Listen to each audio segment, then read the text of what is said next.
తిరుమలలో బ్రహ్మోత్సవాలు అయితే స్టార్ట్ అయిపోయాయి ఈ రోజు నుంచి.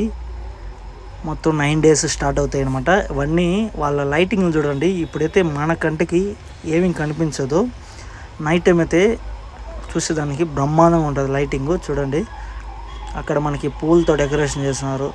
అండ్ పబ్లిక్ కూడా గోపురం దగ్గరికి నార్మల్ టైంలో అయితే అలో చేస్తున్నారు. ఇప్పుడైతే పంపించడం లేదు వాళ్ళు, పోలీసు వాళ్ళు. చూడండి ఎంత క్రౌడ్ అంటే ఈరోజే కాబట్టి ఫస్ట్ బ్రహ్మోత్సవం స్టార్ట్ అవుతున్నది. మొదటి రోజు ఇది నైటు. చూడండి లైటింగు, జనాలు ఆ మాడ వీధిలో వెంకటేశ్వర స్వామిని ఊరేగింపిస్తారనమాట. సో 10 o'clock అనమాట ఊరేగింపు. అంటే ఆల్రెడీ నేను ఇక్కడికి రాకముందునే ఒక ఊరేగింపు ఒక్కసారి అయితే అయిపోయింది. నెక్స్ట్ 10 o'clock అంట. చూద్దాం, నేను ఉంటే ఖచ్చితంగా ఈ షాట్లోనే చూపిస్తాను దేవుణ్ణి కూడా. ఈ షాట్ చూడండి లైటింగ్ ఎంత బాగుందో. ఈ షాట్ అంతే. ఈ షాట్ని మీకు నచ్చితే లైక్ చేయండి. వీలైతే